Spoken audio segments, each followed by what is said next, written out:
desert, the sun, and 400 kilometers. The best road for cars using solar energy. It's not necessary to come first to win the Seoul Solar Challenge race. The driver of every car is an engineering student. The winner is the one who will be able to assemble the most reliable, evenly balanced machine with low electric consumption, high speed, and the possibility of autonomous traveling. Solar energy is becoming more and more widespread and reliable in the world. A few years ago, there was a problem in South Africa with the supply of electricity. This was the impetus for people to think about alternative energy. Ideas of such competitions appeared in the beginning of 2000. Futuristic car races are a great way to introduce people to solar energy. Futuristic cars drive through various landscapes, from the desert and the savannah, through picturesque mountains to coastal forests. The organizers try to interest engineering students in designing cars that use solar energy, and at the same time encourage the industry to support the students. The route of the competition runs from Pretoria down to Cape Town. The journey takes 8 days. When stopping in different cities, we teach local communities new technologies and involve the population in our program. Together with local mayoralties and governments, we study local problems in the area of energy and power supply and improve on them. We teach the people how to use our technology in their daily lives.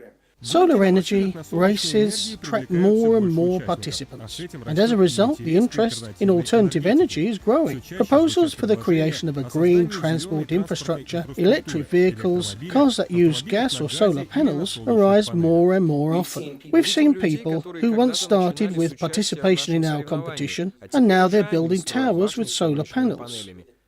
We've seen the industry grow from an educational project into real commercialization and development. Energy security always comes first. The BRICS countries are looking for new ways of obtaining and using energy: solar, wind energy, tidal, geothermal, and others.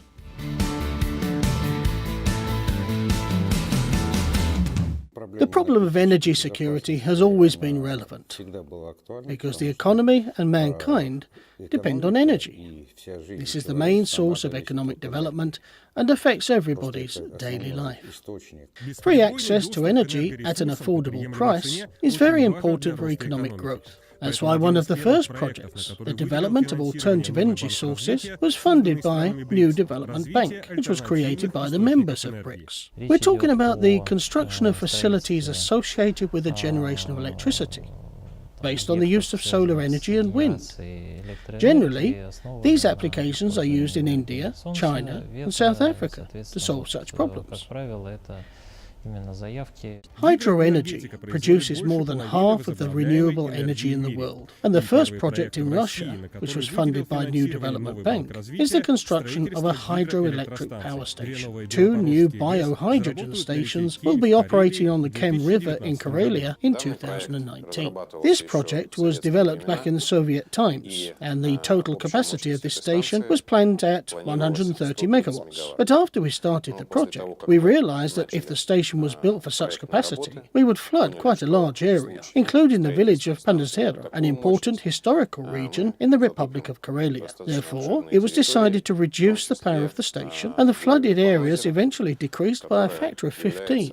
There are no commercial deposits, mineral resources on the territory of the Republic of Karelia. Wind power stations are not profitable to build. According to some experts, the average annual wind speed in the region is not sufficient for wind generators, but there are many suitable rivers for the construction of hydroelectric power stations in Karelia. The total investment in the construction of a new bioelectric power station is about 12 billion rubles. 8 billion was provided by New Development Bank. In addition, the hydroelectric power station was financed by a Russian private equity fund and the Chinese company Sinopec. 3 basic conditions had to be met to receive financing from the BRICS Bank: low environmental damage, economic benefits, and there had to be a social significance to the project. BRICS Bank is interested in the project.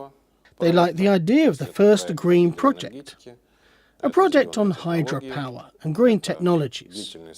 They also like the viability of the project and equipment.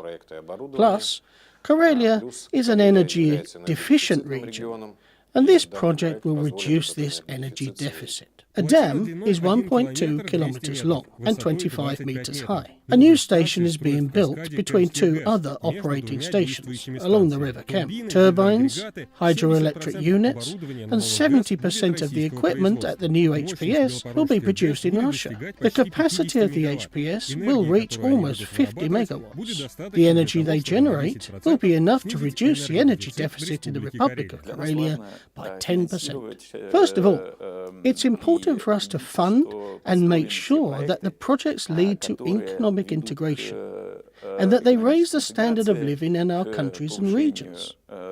No doubt it will be a serious, infrastructural and significant project for Karelia for many years.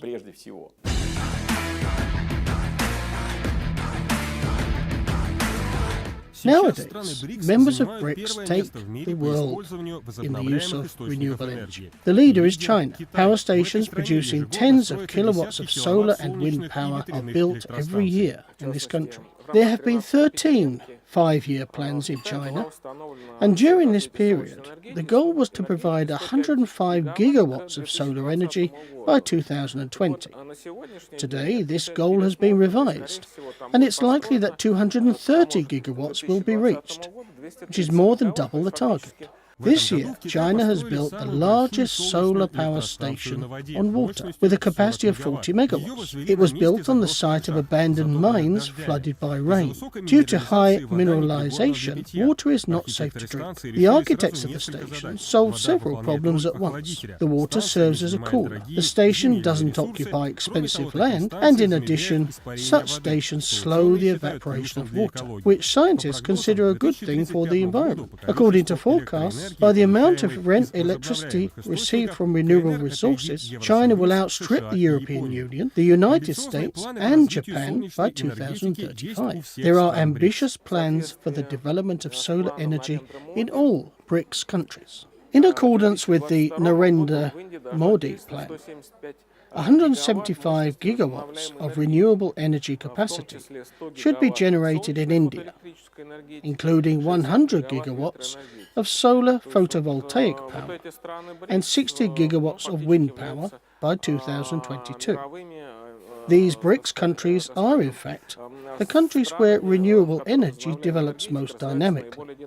Brazil is also one of the 10 largest countries in the world due to the development of wind energy. Solar energy is also developing there, although it's in the early stages. In South Africa, both solar and wind power engineering is developing quite well. The country has sufficiently high quality, interesting and quite progressive mechanisms for supporting renewable energy. There are quite low fixed prices for electricity, which is generated by wind and solar power stations. Coal was the main resource in the 19th century. In the 20th, oil. Scientists believe that renewable energy will be the main resource in the 21st century, but the transition will not be quick. All the advantages and disadvantages of new technologies need to be taken into account. The use of energy always has consequences.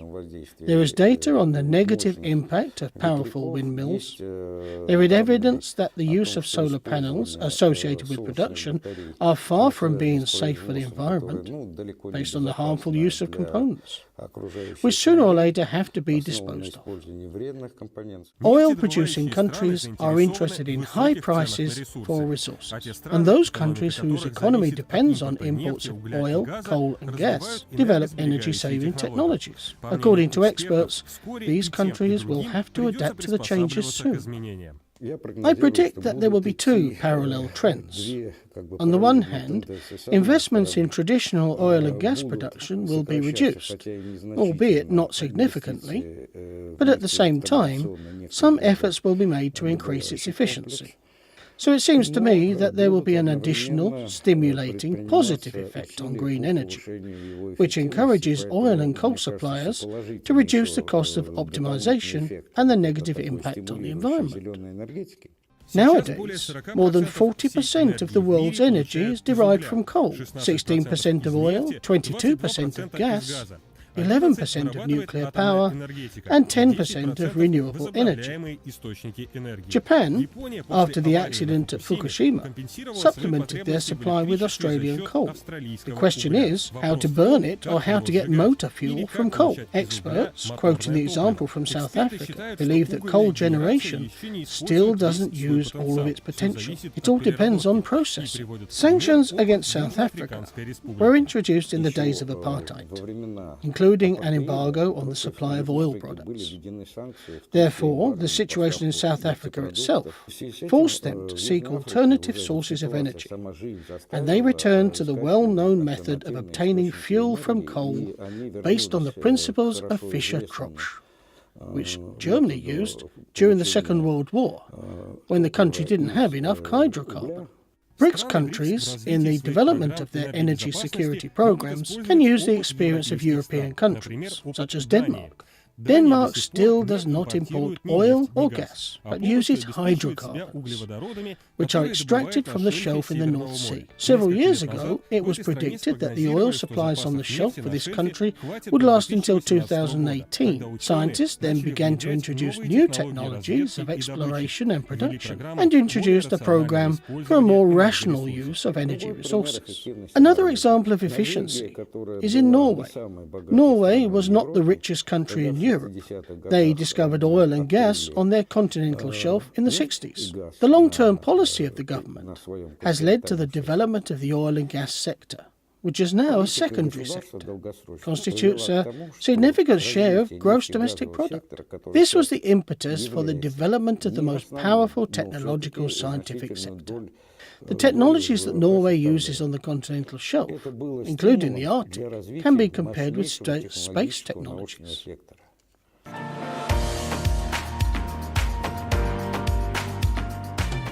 Atomic energy is one of the most striking examples of strategic partnership between Russia and India. In this country, the Kudankulam power station is being built on Russian projects. 2 power units supply energy to consumers already, and this year the construction of a third one began. Each unit generates 1,000 megawatts. This is enough to provide electricity for the whole city. The nuclear power plant meets all modern standards, including safety standards. Nuclear energy is one of the most environmentally friendly, cheap, high-tech types of energy production. In addition, after the accidents in Chernobyl and Trimile, a safety regulation system in the use of atomic energy was developed, which I always cite as an example.